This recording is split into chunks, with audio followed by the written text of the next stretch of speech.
आज हम चैप्टर 13 पृष्ठीय क्षेत्रफल और आयतन, इस चैप्टर में हम एक नए टॉपिक के ऊपर बात करेंगे जो शंकु के छिन्नक के ऊपर आधारित है। यहाँ पर आज हमें समझना है कि शंकु का छिन्नक किसे कहते हैं। तो चलिए सबसे पहले हम बात करते हैं शंकु का छिन्नक क्या होता है, और फिर हम बात करेंगे कि कोई भी जो शंकु का छिन्नक होता है उसका आयतन कैसे ज्ञात किया जाता है, उसका कुल पृष्ठीय क्षेत्रफल कैसे ज्ञात किया जाता है और उसका वक्र पृष्ठीय क्षेत्रफल कैसे ज्ञात किया जाता है। तो शंकु का छिन्नक होता क्या है, देखिए मान लीजिए हमारे पास एक इस प्रकार से आपने शंकु के बारे में पढ़ा है। आप जानते हैं कि ये जो ठोस आकृति आपके सामने है इसको हम क्या बोलते हैं, इसको बोलते हैं शंकु। ये शंकु है। अगर हम इस शंकु का आधार क्या है, आधार आपका यहाँ पर ये नीचे का हिस्सा है, इसी को आधार बोला जाता है। इस आधार के समांतर आप इस शंकु को कहीं से भी काट दीजिए। आप यहाँ से काट सकते हैं, आप यहाँ से काट सकते हैं, आप यहाँ से काट सकते हैं, आप यहाँ से काट सकते हैं, आप यहाँ से काट सकते हैं। जहाँ से भी काटना चाहें आप काट सकते हैं, लेकिन इस आधार के समांतर होना चाहिए। अब मान लीजिए मैंने इस शंकु को यहाँ से काट दिया, यहाँ से मैंने इसको काट दिया और काटने के बाद इस कटे हुए हिस्से को मैंने अलग कर दिया। जब मैं इस कटे हुए हिस्से को अलग करूँगा तो ऊपर वाला हिस्सा हमें जो मिलेगा वो इस प्रकार से मिलेगा। ये जो है ऊपर का हिस्सा है, और जो नीचे का बचेगा वो आपको इस प्रकार से मिलेगा। वो मैं आपको यहाँ पर बना के दिखा रहा हूँ। जो नीचे का हिस्सा बचेगा वो आपको इस प्रकार से दिखाई देगा। ये मैंने थोड़ा सा बड़ा बना दिया है, लेकिन आप इसको समझ लीजिएगा। जब आप इसको काटेंगे आधार के समांतर बीच में कहीं से भी, तो ऊपर का जो हिस्सा है वो तो आपको एक शंकु मिलेगा। क्या मिलेगा? शंकु। और ये जो नीचे का हिस्सा बचा है जो आपको इस तरह से दिखाई देगा वो है शंकु का छिन्नक। शंकु का क्या है ये? शंकु का छिन्नक है ये। तो यही आपको समझना था कि जब किसी शंकु को उसके आधार के समांतर किसी भी जगह से काटा जाता है तो ऊपर का जो हिस्सा होता है वो शंकु के आकार का होता है, और नीचे का जो भी बचता है वो शंकु का छिन्नक कहलाता है। ये जो शंकु का छिन्नक है ये ऊपर से भी गोल है और नीचे से भी गोल है। तो जब आप शंकु के छिन्नक को देखते हैं तो इसमें भी तीन चीजें होती हैं। क्या क्या होता है? इस छिन्नक का आयतन होता है, इस छिन्नक में वक्र पृष्ठीय क्षेत्रफल होता है, वक्र पृष्ठीय क्षेत्रफल होता है, और इस छिन्नक का कुल पृष्ठीय क्षेत्रफल भी होता है। कुल पृष्ठीय क्षेत्रफल भी होता है। इस प्रकार से आप देख सकते हैं कि जो भी शंकु का आपको छिन्नक मिलेगा वो इस प्रकार से दिखाई देगा और उसमें आप 3 चीजें देखेंगे। एक आयतन, ये जो कि शंकु के छिन्नक का आयतन कहलाता है, छिन्नक का वक्र पृष्ठीय क्षेत्रफल, छिन्नक का कुल पृष्ठीय क्षेत्रफल, ये 3 चीजें हम छिन्नक के अंदर देखते हैं। अब हम यहाँ पर शंकु का छिन्नक समझने के बाद अब हम सीधा जो है इस शंकु के छिन्नक का आयतन ज्ञात करेंगे, मतलब फॉर्मूला। आयतन का फॉर्मूला क्या होता है, छिन्नक की वक्र पृष्ठीय क्षेत्रफल का फॉर्मूला क्या होता है, कुल पृष्ठीय क्षेत्रफल का फॉर्मूला क्या होता है। अब हम इसके ऊपर बात करते हैं। तो चलिए तो ये सब बात आपके समझ में आ गई होगी। आगे बढ़ते हैं। अब हम यहाँ पर आपको अच्छे से बताएंगे। मान लीजिए हमारे पास एक छिन्नक है। अब मैं इसको या तो शंकु का छिन्नक बोलिए या सिर्फ छिन्नक बोलिए, इससे कोई फर्क नहीं पड़ता है। यहाँ पर हम छिन्नक को समझेंगे। छिन्नक में हम 3 चीजें याद करेंगे। छिन्नक का आयतन का फॉर्मूला देखेंगे, वक्र पृष्ठीय क्षेत्रफल का फॉर्मूला देखेंगे और कुल पृष्ठीय क्षेत्रफल का भी फॉर्मूला देखेंगे। तो ये मान लीजिए हमारे पास एक मैं छिन्नक बना रहा हूँ और वो छिन्नक मैं ज़्यादा बड़ा नहीं लूँगा ताकि अच्छे से समझ में आए।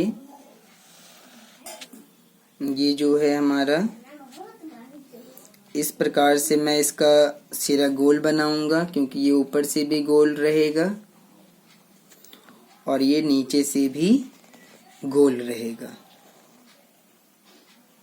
इस प्रकार से गोल रहेगा।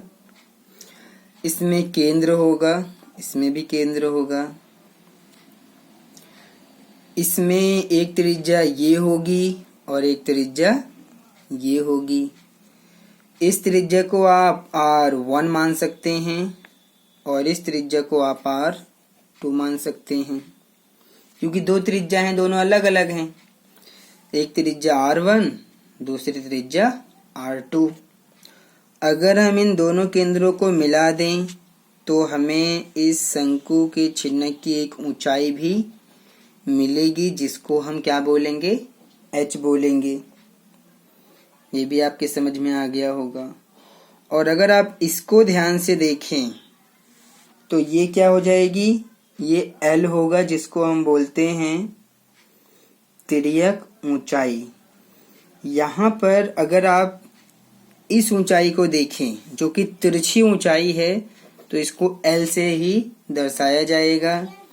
हम शंकु में भी L से दर्शाते थे और छिन्नक में भी L से ही दर्शाएंगे। तो यहाँ पर अगर आप ध्यान से देखें, R1 की त्रिज्या छोटी है और R2 की त्रिज्या बड़ी है। तो इस स्थिति में अगर आप ध्यान से देखेंगे तो आप क्या पाएंगे, एक काम करते हैं, मतलब अच्छा समझने के लिए इसको आप R1 मान लीजिए और इसको R2 मान लीजिए, ताकि अच्छे से समझा पाऊँ मैं, बात पूरी क्लियर हो, तभी मज़ा आएगा क्वेश्चन को करने का। ये आपका R1 है, मैं फिर से यहाँ लिख दे रहा हूँ कि R1 आपका यहाँ पर है नीचे, और ऊपर वाली जो त्रिज्या है वो R2 है। मैंने फिर से लिख दिया है, ठीक है। तो इस पे भी आप ध्यान दीजिए, क्योंकि ये त्रिज्या जो नीचे का आधार है उसकी त्रिज्या R1 है, ऊपर वाला जो वृत्त है उसकी त्रिज्या R2 है। तो जो R1 की त्रिज्या है वो हमेशा बड़ी है R2 की त्रिज्या से। मतलब जो भी वैल्यू आप लेंगे, R1 R2 की आप कोई भी वैल्यू लीजिए, अपनी मर्जी से कोई भी त्रिज्या लीजिए, R1 हमेशा नीचे वाला बड़ा रहेगा और R2 ऊपर वाला हमेशा छोटा रहेगा। मतलब कि अगर आप इसको 14 लेते हैं तो आप 14 से छोटा आप इसको कुछ भी मान लीजिए, 10 मान लीजिए, 7 मान लीजिए, 6 मान लीजिए, इससे कोई फर्क नहीं पड़ेगा। इस तरह से आप कोई भी वैल्यू दे देंगे, R1 हमेशा R2 से बड़ा रहेगा, इसके अकॉर्डिंग जो आपको यहाँ पर दिख रहा है। तो यहाँ पर अगर आप देखेंगे तो यहाँ मैं लिख देता हूँ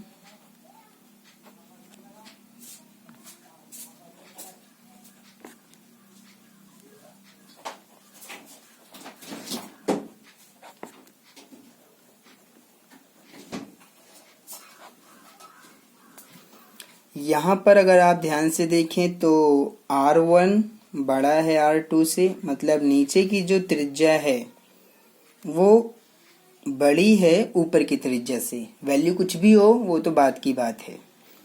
L यहाँ पर क्या है? तिर्यक ऊंचाई है। इसको आप तिरछी ऊंचाई भी कह सकते हैं, तिरछी ऊंचाई अगर कहना चाहें तो आप ये भी कह सकते हैं। और यहाँ पर h जो है वो क्या है? ये छिन्नक की ऊंचाई रहेगी। ये तिर्यक ऊंचाई है किसकी? इस छिन्नक की। तो h क्या है? ये सिर्फ ऊंचाई है, इसको आप सिर्फ ऊंचाई बोलेंगे। R1 क्या है? R1 बड़े वृत्त की त्रिज्या है, या फिर आप बड़े या फिर आधार की त्रिज्या कह सकते हैं। नीचे वाला आधार होता है तो आधार की त्रिज्या भी आप कह सकते हैं। और R2 ये ऊपरी वृत्त की त्रिज्या कह सकते हैं, ऊपरी वृत्त, क्योंकि ये ऊपर गोल होता है नीचे भी गोल होता है। ऊपरी वृत्त की त्रिज्या। और क्या बचा इसके अंदर? नहीं, और तो कुछ नहीं बचा। ये सारी चीजें आपके समझ में आ गया। अब देखिए सूत्र।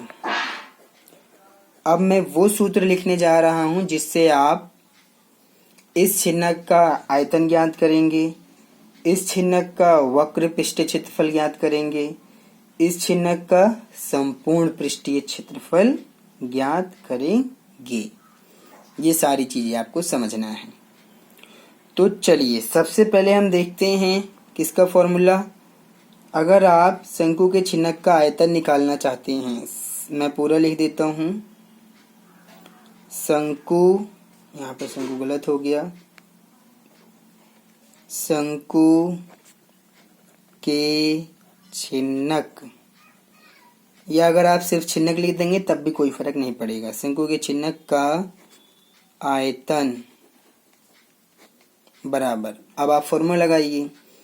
इसका फॉर्मूला होता है 1/3 पाई h ब्रैकेट में R1 का स्क्वायर प्लस R2 का square plus R1 into R2, यानी कि इनके बीच में मल्टीप्लाई रहेगा।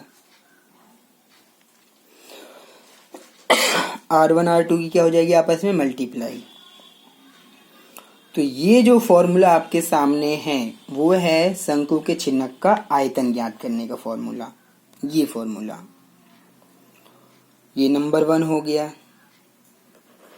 नंबर 2 आता है जब आप इस छिन्नक का वक्र पृष्ठीय क्षेत्रफल ज्ञात करेंगे। शंकु के छिन्नक का अगर आप वक्र पृष्ठीय क्षेत्रफल ज्ञात करेंगे, वक्र पृष्ठीय क्षेत्रफल ज्ञात करेंगे, तब उसका फॉर्मूला बनेगा, क्या बनेगा? उसका फॉर्मूला रहेगा पाई ब्रैकेट में R1 प्लस R2 ब्रैकेट में L। ऐसे लिख सकते हैं आप। या अगर आप इसको लिखना चाहें तो पाई और L को आप एक साथ लिख लीजिए, ब्रैकेट में R1 प्लस R2 लिख दीजिए, इससे भी कोई फर्क नहीं पड़ेगा। ऐसे भी लिख सकते हैं, चाहे आप ऐसे लिख लीजिए या ऐसे लिख लीजिए। पाई और L के बीच में क्या रहेगा? मल्टीप्लाई। और फिर R1 प्लस R2 हो जाएगा। तो या तो आप ऐसे लिख सकते हैं या फॉर्मूला आप ऐसे लिख सकते हैं, दोनों ही तरीके से ये सही है। अब इसमें आपको ज़रूरत पड़ेगी इस L को ज्ञात करने की। आप इस L को कैसे ज्ञात करेंगे? तो यहाँ पर मैं लिख देता हूँ, जहाँ अगर आप इस L को ज्ञात करने जाएंगे तो L का फॉर्मूला रहता है H का स्क्वायर प्लस ब्रैकेट में R1 माइनस R2 इसका होल, मतलब इसका भी स्क्वायर करिए। मतलब पहले तो आप H का स्क्वायर करिए, फिर आप प्लस करिए R1 माइनस R2 का होल स्क्वायर और उस पूरे का निकाल दीजिए वर्गमूल। इस फॉर्मूले से आप इस L को ज्ञात करेंगे पहले। L ज्ञात करने के बाद तब आप उसका वक्र पृष्ठीय क्षेत्रफल ज्ञात कर सकते हैं। ये चीज़ भी आपको समझ आनी चाहिए। तो ये आपके समझ में आ गया होगा। अब एक तीसरी चीज़ और बची है। इस छिन्नक का अगर आप कुल पृष्ठीय क्षेत्रफल निकालना चाहते हैं तब आप कैसे निकालेंगे? तो इसका भी फॉर्मूला देख लीजिए। शंकु के छिन्नक का संपूर्ण पृष्ठीय क्षेत्रफल बराबर। अब इसका क्या फॉर्मूला बनेगा? इसका फॉर्मूला बहुत इजी है। इसका फॉर्मूला होता है पाई L ब्रैकेट में R1 प्लस R2, इसमें आप जोड़ दीजिए P पाई R1 का स्क्वायर प्लस कर दीजिए पाई R2 का स्क्वायर। तो अगर आप शंकु का संपूर्ण पृष्ठीय क्षेत्रफल यानी कि कुल पृष्ठीय क्षेत्रफल ज्ञात करना चाहते हैं, संपूर्ण का मतलब कुल पृष्ठीय क्षेत्रफल ज्ञात करना चाहते हैं, तो आपका फॉर्मूला है पाई L ब्रैकेट में R1 plus R2 plus pi R1 का स्क्वायर प्लस पाई R2 का स्क्वायर।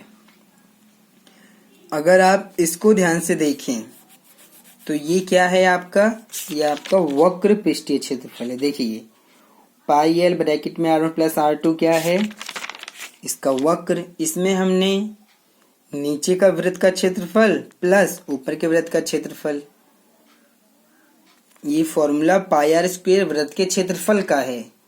तो नीचे का भी हिस्सा वृत्त गोल होता है, ऊपर का भी हिस्सा गोल होता है। तो जब नीचे का लेंगे आप तो पाई R1 का स्क्वायर प्लस ऊपर का लेंगे पाई R2 का स्क्वायर, क्योंकि हमने त्रिज्या को क्या माना है? इसकी त्रिज्या को R1 माना है, इसकी त्रिज्या को R2 माना है। तो ये आपके पास फॉर्मूला बनके आ गया सामने। अगर आप यहाँ भी अगर देखेंगे, यहाँ भी अगर आप देखें तो अगर आप L ज्ञात करना चाहते हैं तो फॉर्मूला वही रहेगा। क्या रहेगा? आप H का स्क्वायर करिए प्लस करिए उसमें R1 माइनस R2 का होल स्क्वायर और पूरे का निकाल दीजिए वर्गमूल। इससे आप L ज्ञात कर लेंगे और उसके बाद ये फॉर्मूला लगा देंगे तो आपको छिन्नक का संपूर्ण पृष्ठीय क्षेत्रफल कहिए या कुल पृष्ठीय क्षेत्रफल कहिए, वो आपका ज्ञात हो जाएगा। और L ज्ञात करने का ये आपके पास फॉर्मूला है। तो इस प्रकार से अब मैं बता देता हूँ कि कोई भी जो छिन्नक होता है उसमें जो है, कोई भी जो छिन्नक होता है, कोई भी जो छिन्नक होता है, जैसे मान लीजिए अगर आप एक गिलास को भी देखें ध्यान से, अगर मैं एक गिलास बनाऊं, गिलास, अगर हम इसको एक गिलास मान लें तो गिलास भी किस आकार में होता है?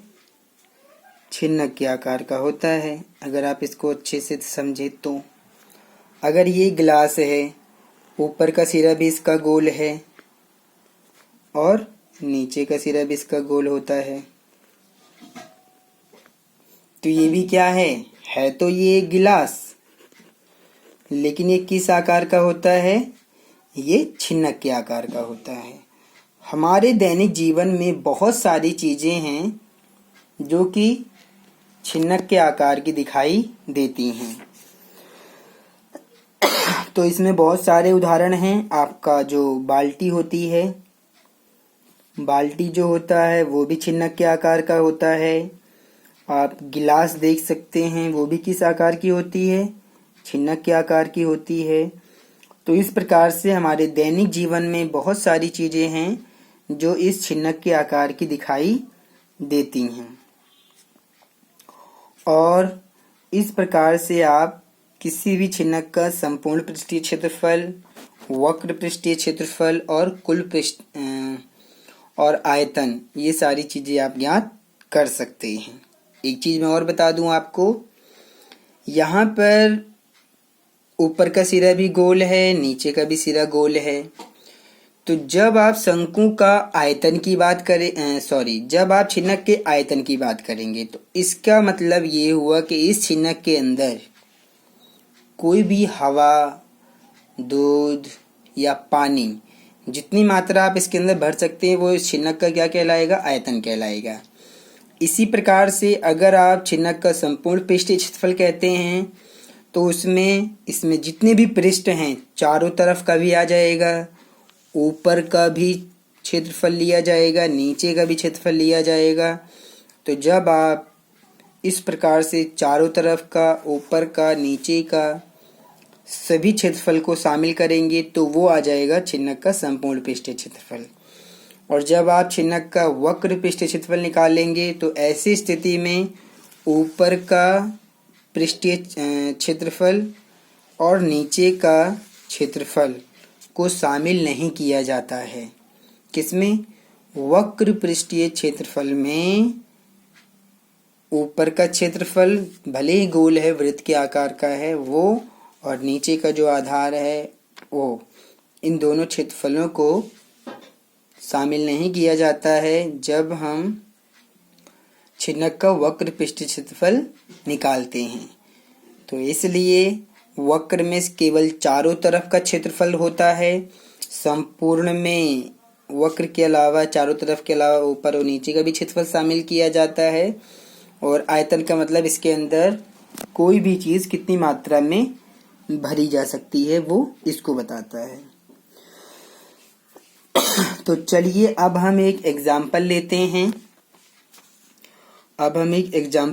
हैं। उस एग्जाम्पल की मदद से हम सारी चीजें समझेंगे। देखिए, मैं यहाँ पर एक शंकु का छिन्नक बनाऊंगा और उस शंकु के छिन्नक का मैं आयतन, पृष्ठीय क्षेत्रफल और वक्र पृष्ठीय क्षेत्रफल सारी चीजें फाइंड करके आपको दिखाऊंगा। तो मान लीजिए मैंने यहाँ पर इस प्रकार से एक बना लिया छिन्नक, शंकु का छिन्नक बना दिया मैंने। ये मैंने बनाया है शंकु का छिन्नक बना दिया, ऊपर का भी हिस्सा गोल बना दिया, नीचे का भी हिस्सा गोल बना दिया। अब एक त्रिज्या तो बनेगी ये वाली और एक त्रिज्या बनेगी ये वाली। ठीक है, ये भी आपके समझ में आ गया। मान लीजिए यहाँ से यहाँ तक की जो त्रिज्या है वो है 28 सेंटीमीटर। कितना है? 28 सेंटीमीटर की त्रिज्या है। और नीचे वाली जो त्रिज्या है वो है 7 सेंटीमीटर। कितना है? 7 सेंटीमीटर। तो मैं 7 सेंटीमीटर नीचे लिख दे रहा हूँ। अब इसमें ऊंचाई भी होनी चाहिए, तो अगर आप इसको मिला देंगे तो ये इसकी ऊंचाई बन जाएगी। अब मैं इसकी ऊंचाई को मान लेता हूँ कि ये 45 सेंटीमीटर ऊंचाई है। ये मैंने अपनी मर्जी से मैं वैल्यू दे रहा हूँ, आप इसको समझ लीजिएगा। इस प्रकार से आप इसको देख सकते हैं। यहाँ पर अगर आप इसको ध्यान से देखेंगे अगर आप इसको ध्यान से देखेंगे तो हमारे पास R1 है, हमारे पास R2 है, और ये हमारे पास ऊंचाई है, और हमारे पास ये L है। तो हम एक एक करके इसकी सारी चीज़ें फाइंड करते हैं। अब हमारे मानने के ऊपर है कि हम इसको क्या माने। चलिए, इसको मैंने मान लिया R1 और इसको मैंने मान लिया R2। तो अगर आप इसको ध्यान से देखें तो यहाँ पर जो मैंने R1 बड़ा होना चाहिए और R2 छोटा होना चाहिए, तो इसके हिसाब से मैंने शायद उल्टा मान लिया। 28 बड़ा है ना, तो R1 में 28 को मानूंगा। आपको भी ये चीज़ ध्यान देना पड़ेगा, R1 हमेशा बड़ा होना चाहिए, तो 28 बड़ा है, और R2 हमेशा छोटा होना चाहिए। तो अब ये सही है। अब हम इसको अच्छे से कर पाएंगे। तो चलिए एक एक करके फाइंड करते हैं। सबसे पहले निकालते हैं इस छिन्नक का आयतन। तो मैं इसका निकालता हूँ छिन्नक का आयतन। तो छिन्नक के आयतन का पहले मैं फॉर्मूला लगाऊंगा। छिन्नक के आयतन का फॉर्मूला क्या होता है? ये होता है 1/3 पाई h ब्रैकेट में R1 का स्क्वायर प्लस R2 का स्क्वायर और प्लस R1 R2, ये फॉर्मूला होता है। अब मैं वैल्यू रखूंगा 1/3, यहाँ गुणा का निशान। पाई की वैल्यू आप कितना लिखेंगे? पाई की वैल्यू आप लिखेंगे 22/7। तो ये हो जाएगा हमारा 22/7। ऊंचाई कितने लिखेंगे? ऊंचाई आपका यहाँ पर 45 है, तो आप 45 लिख लीजिए। R1 का स्क्वायर करिए, तो R1 कितना है? यहाँ से देखिए R1 28 है, तो यहाँ हमें 28 का स्क्वायर करना पड़ेगा, प्लस R2 कितना है? यहाँ पर 7 है, तो 7 का स्क्वायर करना पड़ेगा, फिर प्लस अब R1 R2 की मल्टीप्लाई, यानी कि 28 की गुणा हम 7 में करेंगे। तो इस प्रकार से अब हम यहाँ पर आ गए। अब इसको कैलकुलेशन कर लेते हैं। तो इसको जब हम कैलकुलेशन करेंगे, 3 से इसको काट देते हैं। 3 एकम 3, 3 पचे 15, यानी कि ये हमें 15 मिल जाएगा। अब क्या करेंगे हम? अब हम यहाँ पर लिखेंगे 22/7 गुणा में ये 15 ब्रैकेट। आपको 28 का भी स्क्वायर करना पड़ेगा। जब आप 28 का स्क्वायर करेंगे तो आपको क्या मिलेगा? 28 का स्क्वायर कैलकुलेशन करना पड़ेगा हमें। तो चलिए 28 का स्क्वायर कर लेते हैं। मैं आपको 28 का स्क्वायर करके दिखाता हूँ। तो जब हम, चलिए मैं पीछे कहीं भी कर लेते हैं, यहाँ कर लेते हैं 28 का स्क्वायर। तो 28 गुणा 28 करना पड़ेगा। तो ये हमें मिलेगा 8 के 8 में गुणा करेंगे 64 के 4 आएगा और हासिल 6, तो 8 दूनी 16। 16 और 6 कितना हो जाएगा? 16 और 6 हो जाएगा हमारा 22। 2 8 16, 6 हासिल 1, 2 दूनी 4 और 1 5। तो ये हमें मिलेगा 4, 6 और 2 8, 5 और 2 7। तो ये हमें मिलेगा 784 प्लस 7 का स्क्वायर करेंगे तो 49 प्लस अब 28 की गुणा 7 में भी करना पड़ेगा। चलिए 28 की गुणा 7 में कर लेते हैं। तो 7 8 56 के 6 आएगा, हासिल 5, 7 दूनी 14 और 5 19। तो ये हमें मिलेगा 196 मिल जाएगा। तो अब आप यहाँ पर इसका आंसर अगर पॉइंट में आएगा तो आप पॉइंट में लिख दीजिएगा। चलिए अभी देखते हैं, क्या पता कुछ कट जाए। 22/7 गुणा 15 गुणा, अब हम इन तीनों को क्या करेंगे? तीनों को जोड़ देंगे। तो हमें 784 में जोड़ना है 196 और उसके बाद 49, इन तीनों को जोड़ना है। तो देखिए 9 और 6 15, 15 4 कितना हो जाएगा? 15 4 हो जाएगा 19 के 9 हासिल 1 बचेगा। तो 8 और 1 9, 9 18, 18 और 4 कितना हो जाएगा 22 के 2 हासिल 2 बचेगा। 7 और 2 9, 9 और 1 10। तो ये हमें मिलेगा 10 29। ये हमें इस तरह से मिल जाएगा।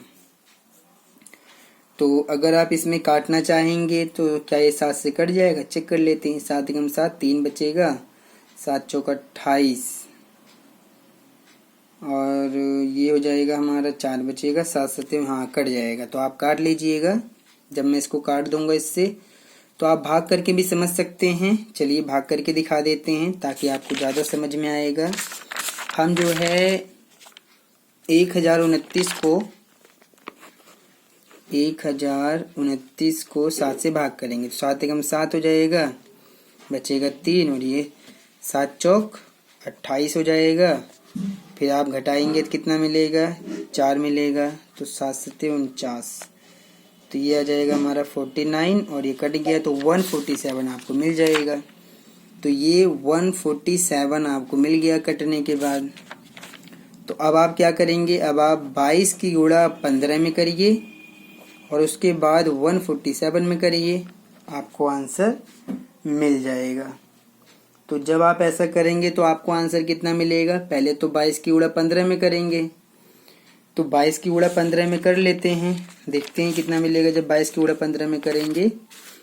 तो जब आप 22 की गुणा 15 में करेंगे तो देखते हैं 5 दूनी 10 की 0 हासिल 1, 5 दूनी 10 और 1 ये 11। 1 की 2 में करेंगे 2, 1 की 2 में करेंगे 2, तो ये मिलेगा 2 और 1 ये मतलब ये 0 हो गया, ये 3 मिला और ये 3 मिला। तो हमें मिलेगा 330।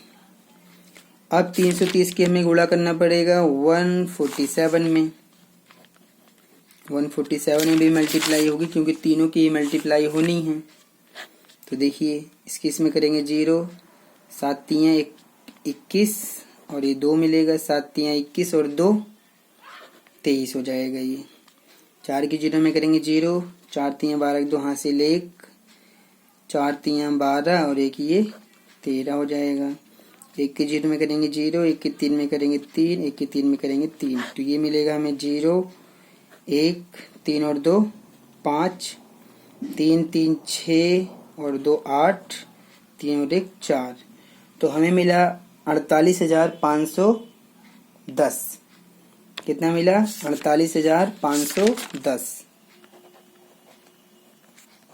और ये सेंटीमीटर में है तो सेंटीमीटर लिखिए, पावर 3 आप लगा लीजिए क्योंकि आयतन हमेशा पावर 3 में ही मिलता है। तो देखिए ये मैंने आपको दिखाया कि आप किस तरह से छिन्नक का आयतन निकालेंगे। बहुत ही इजी है, बहुत इजी है, बस आपको समझना है कि इसको हम कैसे निकालेंगे। चलिए दूसरी एक चीज तो मैंने निकाल दिया, अब दूसरा निकालते हैं इस छिन्नक का वक्र पृष्ठीय क्षेत्रफल। क्या निकालेंगे? छिन्नक का वक्र पृष्ठीय क्षेत्रफल। तो क्या फॉर्मूला होता है वक्र पृष्ठीय क्षेत्रफल का? फॉर्मूला होता है, क्या होता है वक्र पृष्ठीय फॉर्मूला? पाई ब्रैकेट में R1 प्लस R2 ब्रैकेट में L, ये फॉर्मूला होता है। अब आपको जरूरत पड़ेगी L फाइंड करने की। L तो फाइंड करना पड़ेगा और आप उस L को कैसे फाइंड करेंगे?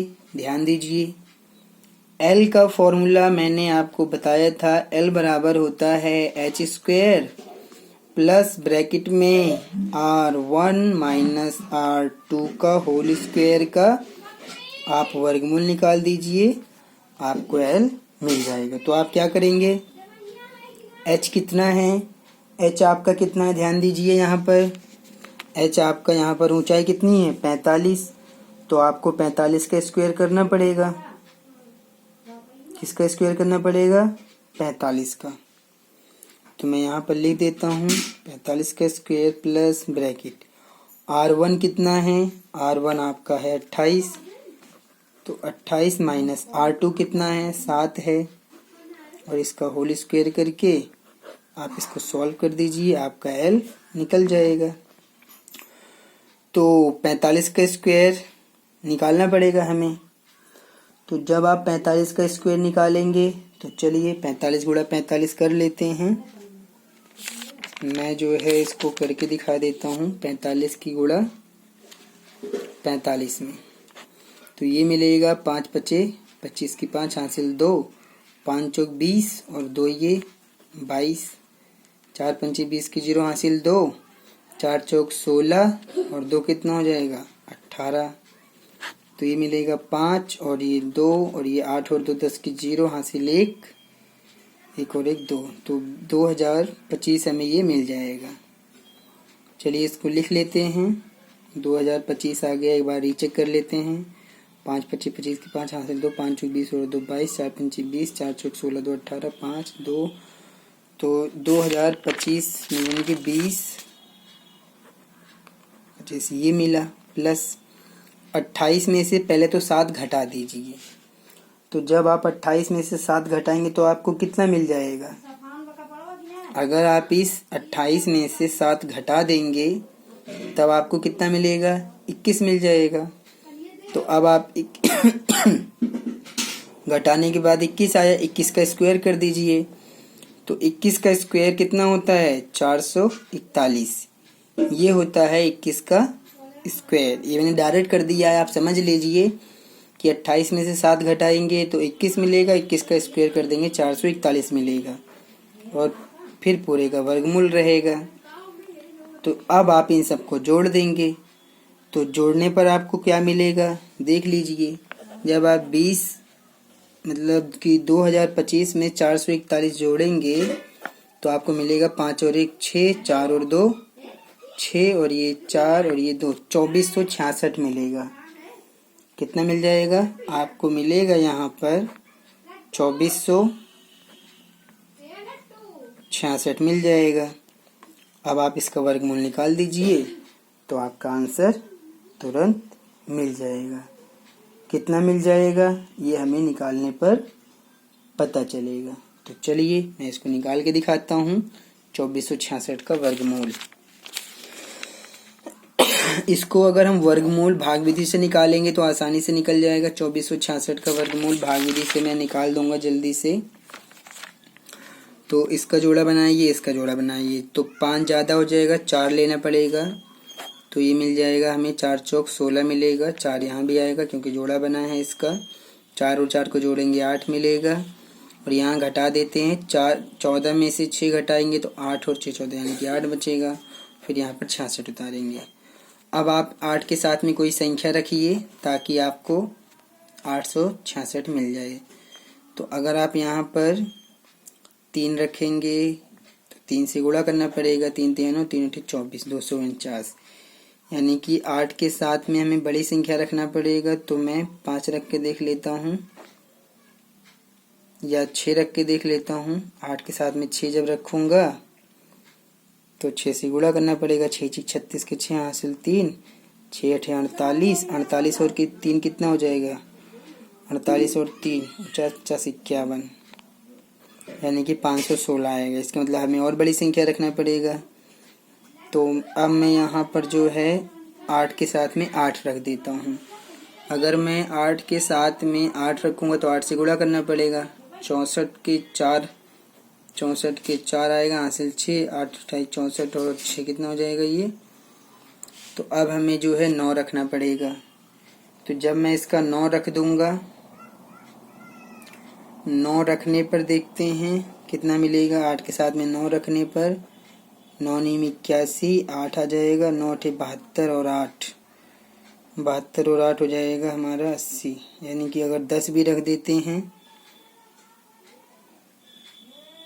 अगर 10 रखते हैं तो 81। इसका मतलब ये आपका पॉइंट में आएगा। किस में आएगा पॉइंट में आएगा।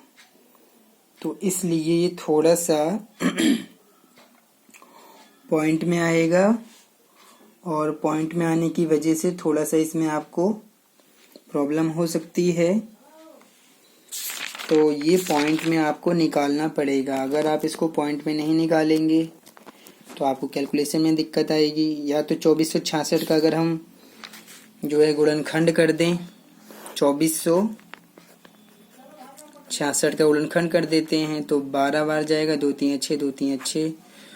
फिर अगर हम इसको 3 से करेंगे तो 3 चौक 12 हो जाएगा, 3 एकम 3 3 एकम 3 हो जाएगा। फिर हम इसको कितने से कर सकते हैं, अगर हम इसको फिर 3 से करेंगे तो 3 एकम 3 होगा, और फिर 3 से करते हैं अगर तो 3 एकम 3 होगा, तो एक बचे 3 एकम 3 के बाद यहाँ पर एक बच जाएगा तो ये 11 हो जाएगा, 3 3 9 हो जाएगा, 9 2 11 2 3 7 21। तो अब ये आ गया, इसको आप कितने से काटेंगे अगर इसको 3 से काटा जाए तो 3 चौक 12 हो जाएगा, लेकिन फिर एक बचेगा, 17 कटेगा नहीं 3 से। 5 से काटेंगे तो 5 दूनी 10, 3 बचेगा, 37 5 से कटेगा नहीं। 7 से काटेंगे तो 7 एकम 7 6 बचेगा, तो 67 नहीं कटेगा। 11 से काटेंगे तो कितना बचेगा, 11 एकम 11 2 बचेगा, तो ये 27 नहीं कटेगा। 13 से नहीं कटेगा। तो इस प्रकार से आप यहाँ पर देख सकते हैं कि ये आपको 137 से ही काटना पड़ेगा, और इस प्रकार से ये हमें मिल जाएगा। तो इसका भी पूरा फैक्टर बन नहीं रहा है, तो पॉइंट में ही आपको लिखना पड़ेगा इसका। तो चलिए मैं पॉइंट में लिख देता हूँ, बाद में आप इसको समझ लीजिएगा पॉइंट में कितना आएगा। जब आप इसको बाहर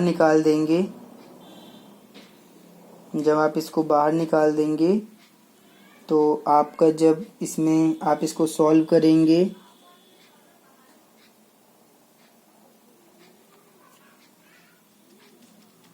इसका, मैं ये जो यहाँ पर कर रहा था, इसको सॉल्व कर रहा था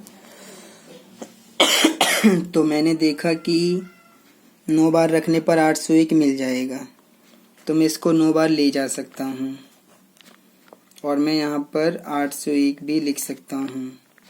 तो इसका मतलब ये हुआ कि ये हमें 49 के लगभग में कुछ मिलेगा। कितना मिल जाएगा, 49। तो इसका वर्गमूल 49 के लगभग में मिल जाएगा।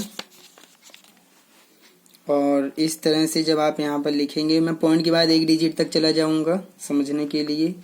चलिए 9 और 9 18 का 8 हो जाएगा, 8 और 1 9 लिखा जाएगा। अब इसको जब आप घटा देंगे तो 6 में से 1 घटाएंगे तो आपको क्या मिलेगा, आपको मिल जाएगा यहाँ पर 5, और यहाँ बचेगा आपको 6। तो आप यहाँ पर पॉइंट लगा के यहाँ 0 बढ़ाइए। तो 650 के लिए आप 98 का पहाड़ा नहीं ले जाएंगे, तो इसलिए 2 0 बढ़ाइए। 6500 के लिए आप 98 का पहाड़ा ले जा सकते हैं। तो अगर आप यहाँ पर 98 को कितनी बार ले जाएं ताकि आपको 6500 मिल जाए, तो आप 98 को ले जा सकते हैं। मान लीजिए मैं इसको 8 बार ले जाता हूँ, तो 8 से गुणा करना पड़ेगा।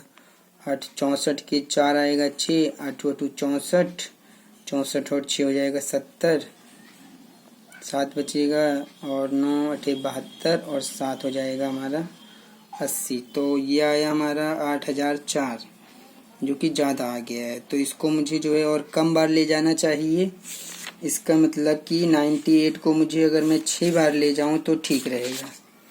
98 को अगर मैं 6 बार ले जाऊं तो 6 से गुणा करेंगे, 36 के 6 हासिल 3, और फिर हो जाएगा 6 8 48, और 3 51 हासिल 5, 6 नीम 54, 6 नीम 54, और 5 ये कितना हो जाएगा, 54 और 5 हो जाएगा हमारा 59।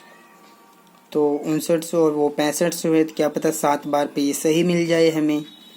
तो अगर हम 98 के साथ में 7 रखते हैं तो 7 से गुणा करके देख लेते हैं। 7 7 49 के 9 हासिल 4, 7 8 56, 7 8 56 और 4 60 हो जाएगा, और फिर 7 नीम 63, 63 और 6 हो जाएगा कितना, 69। तो ये ज़्यादा हो गया, इसका मतलब 6 बार सही रहेगा। तो इस प्रकार से आप, मैं पॉइंट के बाद ज़्यादा डिजिट नहीं जा रहा हूँ, 49.6 ले रहा हूँ मैं। तो जब आप इसका वर्गमूल निकालेंगे, आपको ये फ़ोन से, आप समझने के लिए फ़ोन से निकाल लीजिए, क्योंकि ये जो इसका वर्गमूल है ये भाग विधि से निकाला गया है। और मैंने यहाँ पर निकाला है 49.6। ये मैंने कैलकुलेशन करके तो निकाल दिया है, भाग विधि में आपको सिखाऊंगा तो मुझे टाइम लग जाएगा, इसलिए मैं इसको सिर्फ इतना ही दिखा रहा हूँ। 49.6 जो है 49.6 सेंटीमीटर, ये हमारा एल निकल गया है। तो मैं आपको भाग विधि भी सिखाऊंगा कि आप भाग विधि से कैसे वर्गमूल निकालेंगे। पॉइंट के बाद वैसे 2 डिजिट जाना चाहिए, टाइम की वजह से मैंने इसको 1 डिजिट तक ले गया, लेकिन हमारा आंसर मिल जाएगा। आप पाई का मान रख लीजिए 3.14। R1 का मान रखिए, R1 कितना है, ये रहा 28, प्लस R2 का मान रखिए 7, फिर ब्रैकेट L की जगह कितना रखेंगे 49.6, कितना रखेंगे आप 49.6, ये रख देंगे। और अब आप गुणा कर लीजिए, 3.14 की गुणा आप जब कर लेंगे 28 और 7 कितना हो जाएगा, 8 7 15 5 हासिल 1 35 आ जाएगा। और फिर गुणा हो जाएगी 49.6 में, पॉइंट है यहाँ पर ध्यान दीजिएगा। और जब आप इन सब की गुणा कर देंगे तो आपको आंसर मिल जाएगा। आपको आंसर कितना मिल जाएगा, मैं आंसर को डायरेक्ट लिख दे रहा हूँ, आप इसको गुणा कर लीजिएगा। यह आएगा 5461.5 और सेंटीमीटर लगा के आप स्क्वायर लगा दीजिएगा। इन तीनों की गुणा करने पर आपको ये मिल जाएगा। तो इस प्रकार से आपका इसका वक्र पृष्ठीय क्षेत्रफल के लिए इस प्रकार से आपको करना होता है। अब एक लास्ट चीज है इसमें, शंकु के छिन्नक का आप कुल पृष्ठीय क्षेत्रफल और ज्ञात कर लीजिए। तो तीसरी चीज और निकाल देते हैं, शंकु के छिन्नक का कुल, या आप इसको संपूर्ण भी लिख सकते हैं, संपूर्ण पृष्ठीय क्षेत्रफल। तो इसका क्या फॉर्मूला है, फॉर्मूला याद करिए, मैंने आपको बताया है फॉर्मूला, पाई एल ब्रैकेट में R1 प्लस R2 और फिर आप प्लस करेंगे उसमें पाई R1 का स्क्वायर प्लस पाई R2 का स्क्वायर, ये फॉर्मूला है। अब आप वैल्यू रखिए। तो जब आप इसमें वैल्यू रखेंगे तो देखिए, ये जो पाई एल ब्रैकेट में R1 प्लस R2 है, ये तो कैलकुलेशन हो चुका है। ये जो है आपका pi L R1 plus R2 यही है। तो इसको तो आप लिख लीजिए यहीं से उठा के, इतने की जगह पर। मैंने तो वैसे कैलकुलेशन हो चुकी है, तो या तो आप वही कैलकुलेशन फिर से कर लीजिएगा। तो इतने की जगह आप क्या लिख सकते हैं, आप लिख सकते हैं 546.1.5 लिख दीजिए प्लस। अब इसको आप सॉल्व कर लीजिए। जब आप इसको सॉल्व करेंगे तो पाई आप कॉमन ले सकते हैं और फिर आप इसमें R1 का स्क्वायर प्लस R2 का स्क्वायर भी कर लीजिए। तो 546.1.5 प्लस पाई की वैल्यू आप कितना लिखेंगे, 3.14 ले लीजिए पॉइंट में, ताकि आंसर हमारा डायरेक्ट आ जाए। R1 कितना रखेंगे आप, R1 लिखेंगे 28, तो यहाँ पर 28 का स्क्वायर प्लस R2 कितना लिखेंगे आप, R2 कितना लिखेंगे, R2 की जगह पर आप 7 लिखिए, तो यहाँ पर मैं 7 का स्क्वायर लिख दे रहा हूँ। तो ये आएगा 5461.5 प्लस 3.14 मल्टी ब्रैकेट में 28 का स्क्वायर आपको करना पड़ेगा। तो 28 का स्क्वायर आपको कितना मिल जाएगा, मैंने तो 28 का स्क्वायर किया है पीछे, ये रहा, कितना आया था 784। तो 784 ये प्लस 7 का स्क्वायर यानी कि 49 ये। अब मुझे इन दोनों को जोड़ना पड़ेगा। तो 5461.5 प्लस 3.14 मल्टीप्लाई, इन दोनों को जोड़ दीजिए, 9 और 4 13। तो जब आप इन दोनों को जोड़ देंगे तो आपको क्या मिल जाएगा, देखिए 784 में 49 को जोड़िए, 9 और 4 13 3 हासिल 1 8 4 12 और एक ये 13 3 हासिल 1 7 833 मिलेगा आपको। तो ये आप इसके अंदर 833 और जोड़ दीजिएगा, तो ये मिल जाएगा हमें 833। अब 5461.5 प्लस, अब इन दोनों की गुणा और हो जाएगी, इन दोनों की गुणा और हो जाएगी। तो जब आप इन दोनों की गुणा करेंगे, ये प्लस का निशान है, ये भी ध्यान दीजिएगा। जब आप इन दोनों की गुणा कर देंगे तब आपको मिलेगा, क्या मिलेगा? आपको मिल जाएगा, यहाँ पर आपको मिल जाएगा 2464, और जब आप इन दोनों को जोड़ देंगे तब आपको मिलेगा 8079.5, और सेंटीमीटर स्क्वायर आप लगा सकते हैं, क्योंकि क्षेत्रफल हमेशा किस में निकलता है? सेंटीमीटर स्क्वायर में निकलता है। तो इस प्रकार से आप किसी भी शंकु का कुल पृष्ठीय क्षेत्रफल, वक्र पृष्ठीय क्षेत्रफल, आयतन, इस प्रकार से आप सारी चीजें ज्ञात कर सकते हैं। मैंने आपको ये समझा दिया है।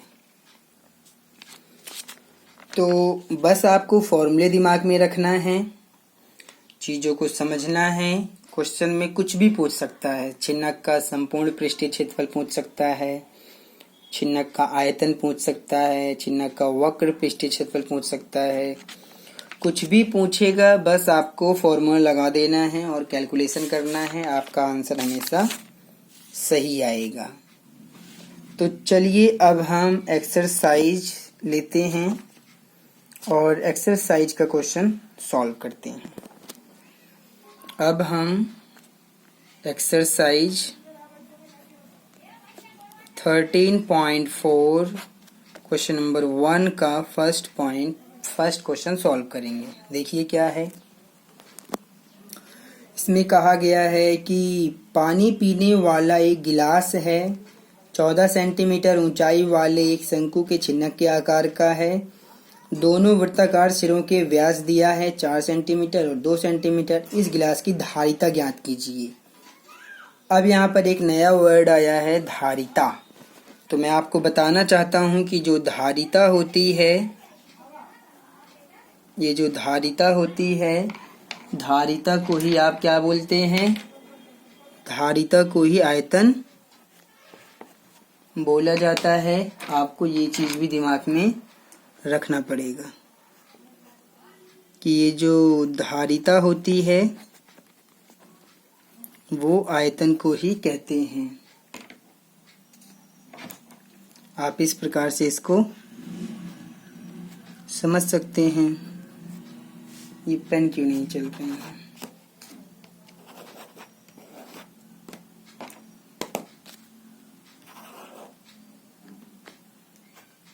धारिता, धारिता क्या होती है? यही जो है आयतन को कहा जाता है धारिता। तो यानी कि हमें आयतन ज्ञात करना है। क्वेश्चन जो है वो कह रहा है कि गिलास है ये। अगर ये गिलास है तो गिलास को गिलास की तरह बनाइए। तो इसका फिगर मैं बनाऊंगा गिलास की तरह, यानी कि जिस प्रकार से गिलास होता है।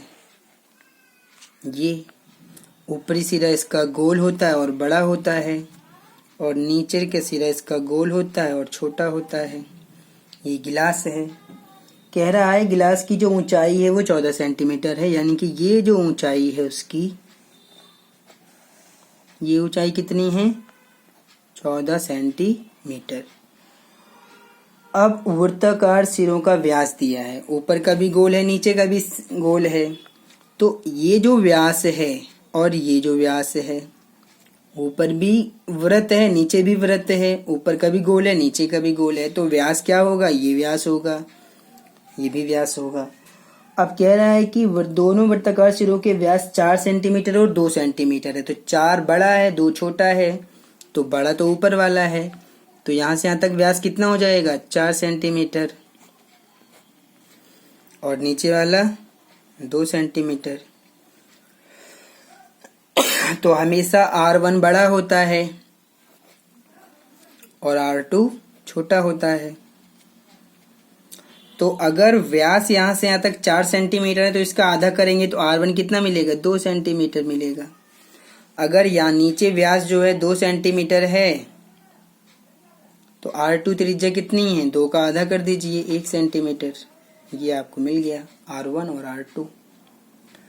अब आप लगा दीजिए फॉर्मूला, कौन सा, आयतन का फॉर्मूला लगा देंगे, सीधा आपको आंसर मिल जाएगा। तो जब आप इसमें इसका निकालेंगे आयतन तो आप लिखिए, क्या लिखेंगे, गिलास का धारिता लिख दीजिए, कोई बात नहीं है। गिलास की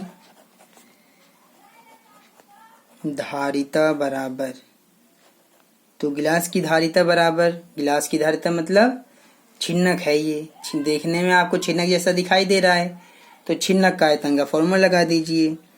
क्या फॉर्मूला होता है छिन्नक के आयतन का, बताइए। तो छिन्नक के आयतन का फॉर्मूला हमने यहाँ पर लिखा है, ये 1/3 पाई एच ब्रैकेट में L1 का स्क्वायर, 1/3 पाई एच ब्रैकेट में R1 का स्क्वायर प्लस R2 का स्क्वायर प्लस R1 R2, ये फॉर्मूला है, लगा दीजिए फॉर्मूला।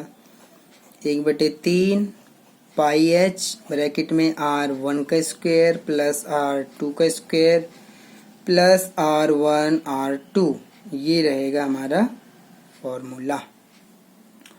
अब आप क्या करेंगे, वैल्यू रखिए, 1/3 पाई की वैल्यू आप कितना लिखेंगे, 22/7, ऊंचाई h की जगह पर आप 14 लिखेंगे, R1 की जगह पर आप कितना लिखेंगे, 2 का स्क्वायर, तो ये रहा 2 का स्क्वायर। R2 कितना है, 1, तो 1 का स्क्वायर प्लस R1 R2 की मल्टीप्लाई करिए, यानी कि 2 की मल्टीप्लाई 1 में, वैल्यू पुट कर दिया, सॉल्व कर दीजिए, आंसर आ जाएगा। 7 कम 7, 7 दूनी 14, तो 22 दूनी तो हो जाएगा 44, बटे में रहेगा 3, ब्रैकेट में देखते हैं, 2 का स्क्वायर 4, 1 का स्क्वायर 1 प्लस 2 का गुणा 1 में करिए 2, तो आपको क्या मिलेगा, 44/3 गुणा में मिल जाएगा 4, 5 और 2 7। अब आप इन दोनों की गुणा कर देंगे और गुणा करने के बाद जो आएगा उसको आप कैलकुलेशन कर लीजिए, आपका आंसर मिल जाएगा। तो चलिए मैं गुणा कर देता हूँ। जब मैं 44 को 7 से गुणा करूँगा तो मुझे कितना मिल जाएगा, मुझे मिल जाएगा 308 और बटे में कितना है, 3 है। अब जब मैं 308 को 3 से भाग करूँगा तो ये आपको कुछ इस प्रकार से करना पड़ेगा। 308 को जब आप 3 से भाग करेंगे तो 3 दहम हो जाएगा हमारा, 3 दहम 30 और फिर घटा देंगे तो आपको मिल जाएगा 8, 3 दूनी 6 और घटाने पर क्या मिलेगा, 2। तो ये जो 102 हमारा भागफल आया है, शेषफल और 3, इसको लिखा कुछ इस प्रकार से गया है कि भागफल को पहले लिखा गया है यानी कि 102, फिर बटे की लाइन, जो शेषफल नीचे 2 है इसको आप ऊपर लिख लीजिए और जो भाजक जिससे भाग किया गया वो नीचे लिख दीजिए। तो चाहे अगर आप आंसर इतना लिख के भी छोड़ देंगे तब भी आपका आंसर आ चुका है। और बाकी जो हमारी बुक है NCERT, उसके लास्ट में जो आंसर दिया है वो ऐसे दिया हुआ है, तो आप ये भी लिख सकते हैं। बाकी आप यहाँ तक छोड़ देंगे तब भी आपका काम हो जाएगा। तो इस प्रकार से हमने इस क्वेश्चन को कंप्लीट सॉल्व कर दिया है। मैंने आयतन निकाल के आपको दिखाया है। क्वेश्चन में ज़्यादा कुछ है नहीं, बहुत ही इजी क्वेश्चन है, बस आप इसको अच्छे से समझ लीजिए। मैं इसमें जो है 4 क्वेश्चन और बचे हुए हैं, मैं उसको अगले वीडियो में सॉल्व कर दूंगा। तब तक के लिए धन्यवाद।